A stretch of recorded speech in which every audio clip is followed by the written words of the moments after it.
일단 시공사 판별하는 방법부터 좀 갑시다. 시공사 판별하는 방법. 크게 봤을 때 그냥 저희가 시공사를 어떻게 보는지, 시공사는 막 죄인 보듯이 보는 게 아니고 사업의 파트너이거든요.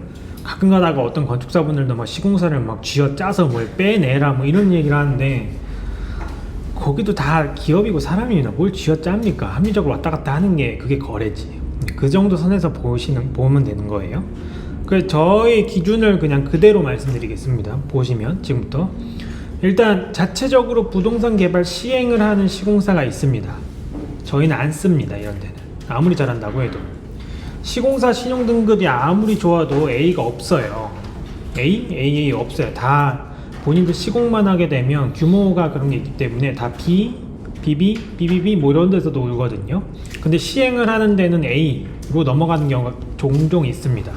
그리고 그런 데서 마케팅이라고 해서 내보내는 게 신용등급이 좋다라고 얘기를 하는데, 반대로 얘기하면 언제든지 망할 수 있다예요. 네, 시행이란 게 그렇잖아요. 언제든지 망할 수도 있습니다. 그리고 본인이 우리 현장 지으려고 준 도급 기성액을 자기네 현장으로 빼돌리기가 사실 너무 쉽고, 그리고 그런 경우가 소규모에서는 더 빈번해요.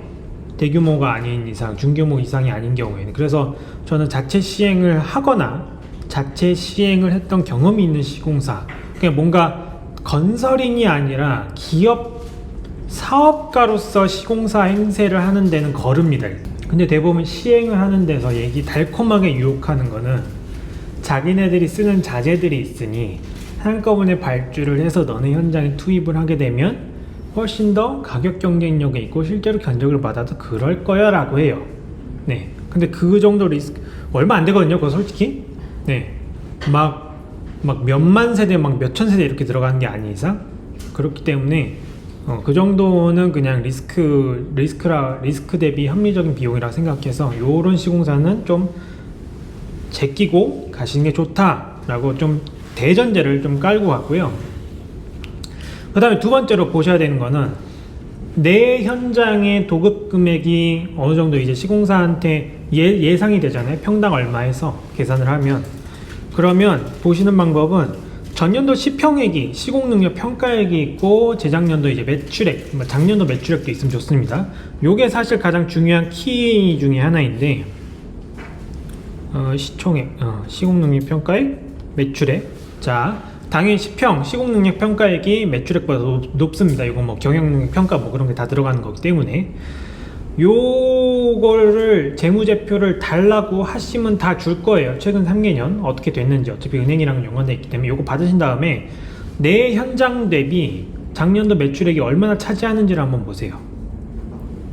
지금 보시면 이 현장 같은 경우에도 21년 대비 매출액 예상 도급 금액 비율이 24%, 13%, 35% 이렇게 있습니다. 가장 적절한 수준은 얼마일까요? 소규모에서 적절한 수준 25, 15%입니다. 네, 가장 적절한 건 10에서 15% 정도 돌아오고, 한 1년의 현장을 한 요 정도 돌리는 시공사가 가장 건실해요. 네, 문제를 안 일으킨다는 거예요. 뭔가 여러분들 상상하는 그 모든 거 있잖아요. 중간에 도망가면 어떻게, 뭐 돈 때문에 이런 게 없어요. 이런 데는. 그리고 1년에 꾸준히 안정적으로 수주한다는 증거이고. 그렇기 때문에 저희가 볼 때는 최대한 요게 20%는 안 넘는 현장에 맡기려고 합니다. 시공사에 20%, 맥스가 20%. 그 당연히 영업이 그다음에 적자 나지 않는 회사, 이게 당연해야 되고, 그 다음에 신용등급은 최소 BB는 돼야 됩니다. 최소 BB. 이게 BB, 이게 한 등급 더 낮아지면 사실 경영에 조금 문제가 있다라고 보거든요. 최소 BB. 그러니까 괜찮은, 조금 괜찮게 짓는다 하는데 보면 다 BB 뿔이 제일 좋기는 합니다. A는 없어요, 사실. 네, A는 없고 BB 뿔이 제일 좋고 BB도 괜찮다. 요 정도로만 보고, 최소한 기술자 수는, 기술자가 현장 소장, 뭐 기술자, 이제 건설협회에 등록된 그 기술자이거든요. 최소 10명 정도는 되는 게, 최소 10명 그 정도 규모로 이루고 있는 시공사들이 괜찮다. 물론 요거를 동네 집장사랑 비교하면 당연히 가격 경쟁력이 없습니다. 당연히 없어요. 여러분 선택이에요. 마음 졸이면서 8개월 갈 거냐, 안전하게 문제 없는데 갈 거냐. 근데 그 와중에도 당연히 이제 전 항상 말씀드리는 게, 사실 요 두 시공사는 되게 잘 짓는 시공사예요. 명장이라고 해서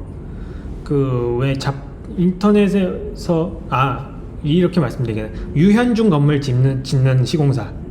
네.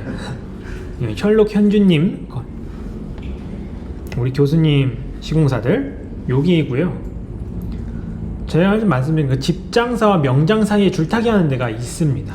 잘 찾아보면 어디냐면, 이런 성수동도 가보면 성수동 뒤쪽에 이제 그 꼬마 빌딩 많이 올라왔잖아요.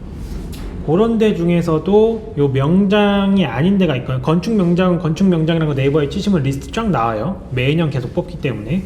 거기서 아닌 그냥 그 뒷골목을 한켠 장식하고 있는 그 꼬마 빌딩들을 지은 시공사들이 집장사와 명장 사이에 줄타기 하는 데거든요. 그럼 이런 데는 무슨 특징이 있냐? 일단 도면대로는 다 해요. 도면대로 이의를 제기하지 않습니다. 집장사는 일단 도면을 보고 자기 마음대로 고치려고 하고요.